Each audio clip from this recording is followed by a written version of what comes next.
think we're all set to get into video game news for the week. So kind of a shorter one, I think this is going to be, because of me doing this on a Monday night instead of my usual Tuesday morning, so a little less news. But to get started with a little sad news, not really that sad, but Charles Martinet, the voice of Mario for the last like 31 years, at least 3 decades, is going to be stepping down as the voice of Mario. Now he's just stepping down, he's still going to be the Mario ambassador, that's what it was, so he'll still be around. I think this is kind of a sad but at the same time there's a silver lining to it. Yes, he's not going to be voicing Mario anymore, and we'll see who they get to voice the new Mario. Good luck with that, you got some big shoes to fill. But on the positive side, he's going to probably be doing more cons, and it sounds like he's going to be out there more talking to fans, meeting fans, signing autographs, so we're going to see him more. It's just we won't hear him play Mario more. Now obviously at cons I have a feeling he's going to be doing a lot of his iconic voices and whatnot for Mario, so you know, kind of a iconic day though. He started with Super Mario 64, which I think they say in here was the first time Mario was ever voice acted, so he was the original voice actor for Mario. Yep, the original voice actor of Mario Nintendo games for a long time, as far back as Super Mario 64, one of my favorite Super Mario games ever, you know, a lot of people's favorite Super Mario games. But yeah, since 1991 he's been playing Mario, so I'm sure for him he wants a break, but you know, he still wants to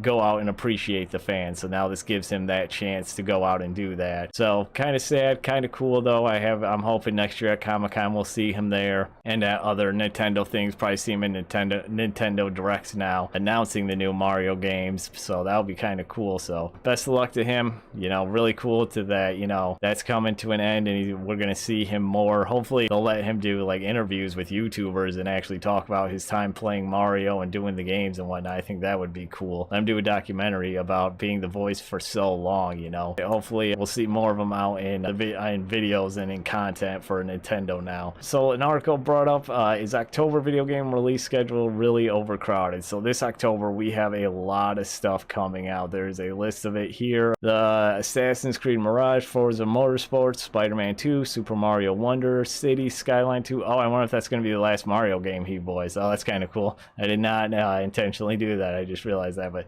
City Skylines 2, Alan Wake 2, which all look impressive. Oh, Hot Wheels Unleashed, remake of Alone in the Dark, Detective Pikachu Returns, Lords of the Fallen, and a collection of Metal Gear Solid games, all in October, all throughout the month of October. So that is quite a lot of games. Was around 10 or 11 games coming out in October, so that's pretty much a few every week just about. So that, yeah, it's overcrowded, but one of the things you gotta remember, it's always been like this. This is from November 2008. We had Animal Crossing, Fable 2, Fallout, you know, look at all these games right here, all came out in 1 month. But again, it's the holiday season, it's the holiday push, you know, some of these games were delayed back to October. I think it talks about Alan Wake and Assassin's Creed actually moved their dates because of other games coming out. But yeah, it's just getting back to that time period where around late September to early December you have a bunch of big AAA games coming out because of the holiday season and the Christmas rush, and they want to get them out so kids can get them on their Christmas lists, and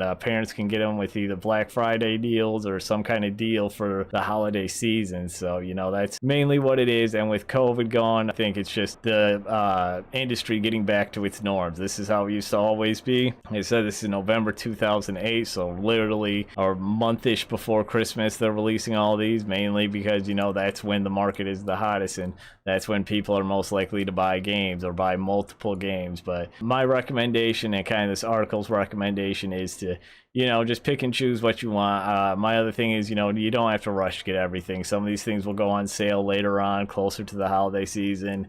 Get what you really want to get, and then play that till it's done, and then, you know, pick up your next game because it might be on sale by then. But there's no rush to get them all. Even me as a big gamer, you know, there is part of me in my brain that wants to have these all day one, and I even want to have the collector's editions and the statues and all that shit. But, you know, financially feasible to do that unless, you know, you're like really rich, which very few are. Yeah, it's a tough time for gamers. The holiday season is always tough because there's so much you want, but there's, you know, so much other stuff going on financially. So, you know, just be smart about your wallet books, and shouldn't be a problem. But, you know, it's also something to look forward to, I think. You know, video game season is back in session. So, you know, every end of summer, we get a lot to look forward to. And around the holidays, we get really spoiled with a lot of good, great games, hopefully. And this year has been shaping up really well, and it looks like next year is going to be more of the same. So I'm excited for it. Next up, we have NBA 2K one change, the one change fans want to see, which you're not going to. Pretty much 2K24 is going to be another predatory mess of them trying to get you to pay to get whatever you want. It sounds like tattoos, skin, or not skins, but tattoos, jerseys, unique stuff, you know, all that stuff is probably going to be monetized, because it sounds like just building up your character will be heavily monetized again. So yeah, I'd say just avoid 2K again, you know, especially with the whole battle pass, because we do know that for sure is happening. So that's a little fucked up that a sports game is having a battle pass. So that right there should get you to not buy the game, but just my opinion. So Santa Monica Studios has announced a new title via a job search,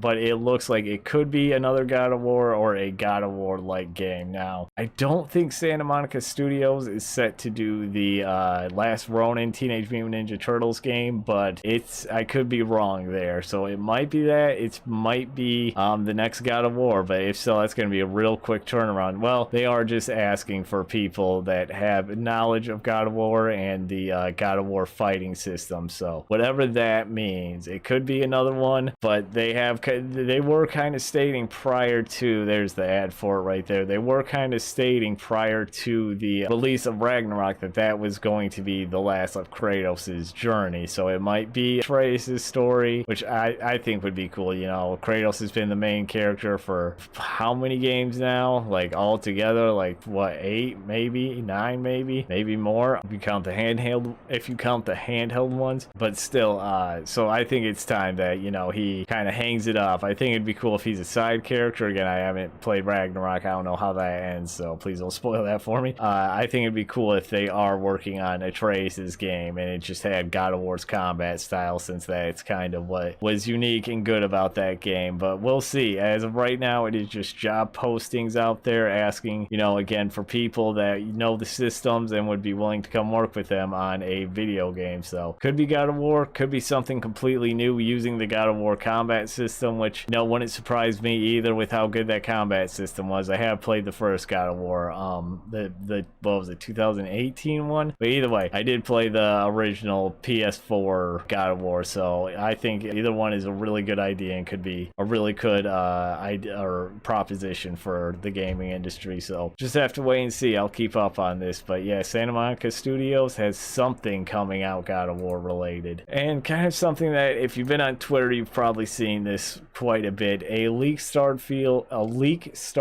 start screen has been getting criticized on Twitter by other devs, one of them being one that I think, yeah, worked with Bethesda before on like Fallout 3 and other stuff. He was kind of the one that you might have seen pretty much heavily ridiculing it, calling it lazy and looking rushed. My whole thing is like, how much time, especially in a single player game, do you spend looking at a start screen? This is kind of just my take on it. You know, most of the time I just click right past it. You can see me do that live here 7 days a week as of right now, but it's just like, I don't see what the big deal is about the start screen. Yeah, it's probably not something they spend a lot of time on, the most time on like other games, but at the same time, you know, there's a lot of games, if you think about it, that don't have the like greatest start screens. Like Elden Ring doesn't have like, you know, the most heavily detailed or overly done starting screen, but look how well that just did. So, you know, not every game needs this huge, dramatic, over-the-top starting screen, because most players are just going to skip right past it as soon as possible, tap A right through it. So it's not like people are going to spend a lot of time on it. So why would they spend a lot of time and money on something that people are going to skip past? As long as the main game is good and everything is there and works and doesn't have the typical Bethesda bugs, which is what I think a lot of people are trying to make this out to be, is this game is going to be a buggy mess and whatnot. But again, the review copies, there could be a day one patch. We don't know for sure what's going going to happen. So I'd be optimistic since, you know, that we still have a little bit of time before it comes out. But yeah, here's one of the tweets from a developer who said, next time you and the lovely folks over at BGS, instead of rushing to make a game with many systems, factions, choices, and ways to play, I should urge you to only focus on the title screen. Wait, why? So only focus on the title screen, but then fuck the rest of the game? So the like 3 to 4 seconds you might spend on the title screen are, you know, fantastic, but then that's it, the rest of the game sucks? That just sounds like a really stupid idea or way to put it. So you guys won't appear to be hasty or simply didn't care. I mean, again, it's a title screen. Why should you care so much about something that people are going to either skip through, spend a little time on adjusting their options one time or their features one time on PC, and then from then on, you know, just skip through it? So why spend a bunch of time, money, and resources when you could put that towards the actual main game? Like, I don't know if these people are really thinking this shit through or just trying to attack Bethesda Game Studios for being Bethesda Game Studios, you know? And then this is Pete Hines, the head publisher for Bethesda, responded with, or they designed what they wanted, and that's been our menu for years and was one of the first things we settled on. Having an opinion is one thing, questioning out a developer's care because you would have done it differently is highly unprofessional coming from another dev. Yeah, I do like the end of this of because you have done it differently, because you would have done it different is highly unprofessional. Yeah, because everyone's going to do shit differently. People aren't going to agree with the way I do my shit, but you know, people are going to do things differently from each other. That's just what makes everyone unique. That's what makes content creation unique, is how everyone's going to do it slightly different from each other or extremely different from each other. So, but again, it's a title screen. The whole point here is this is just a title screen. So I think it's just being looked into too much, because it might change too. You know, look how often video games change their title screens as seasons go on and months go on and years go on. So, you know, just because it's launching with this doesn't mean it's going to be like this in like 3 or 4 months from launch. So just kind of some dumb video game industry drama to just try and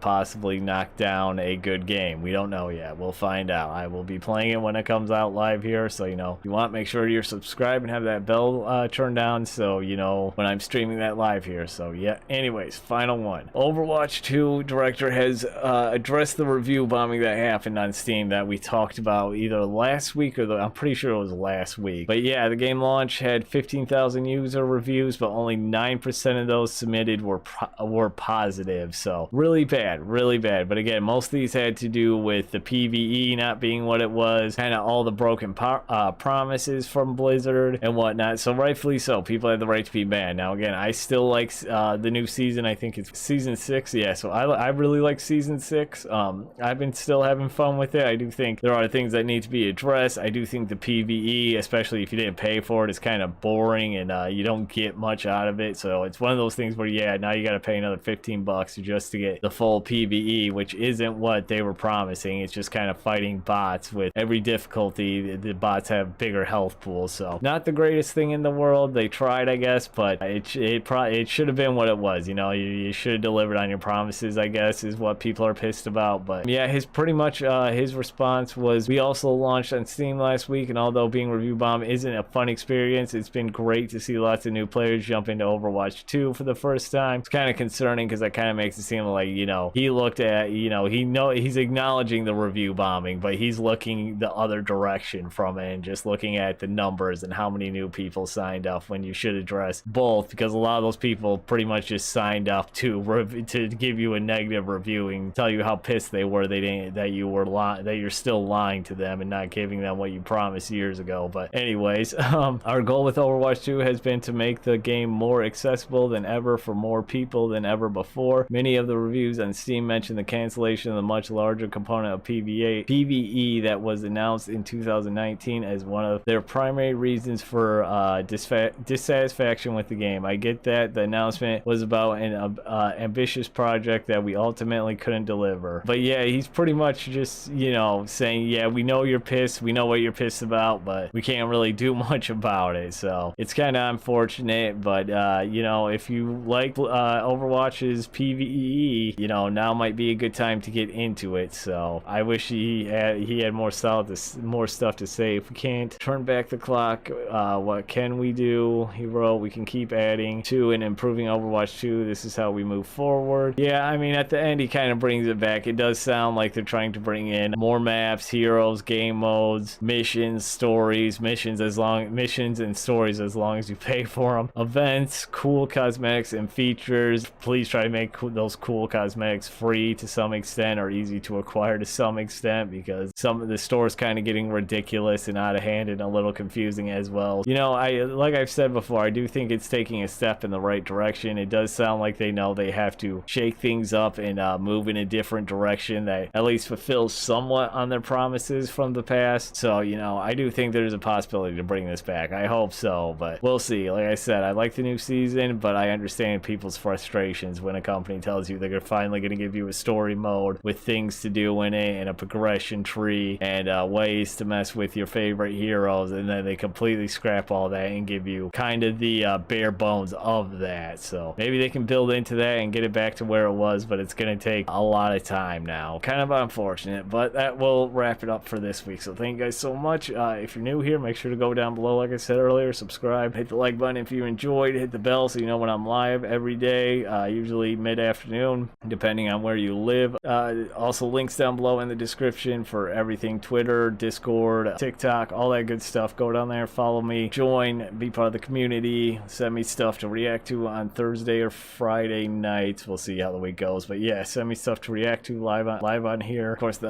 Patreon support always helps out a lot. Just $1 a month, get yourself early videos, get yourself naming videos like this at the end, all the usual YouTube Patreon stuff over there. All Patreon exclusive videos, you know, all that good stuff. So make sure to go check that out as well. Really helps me out a lot, as well as subscribing and hitting that like button. Helps me out with the algorithm a lot. Help me reach new people, hopefully get more subscriptions, and hopefully keep growing. So thanks to everyone, and hopefully I will see you back here soon.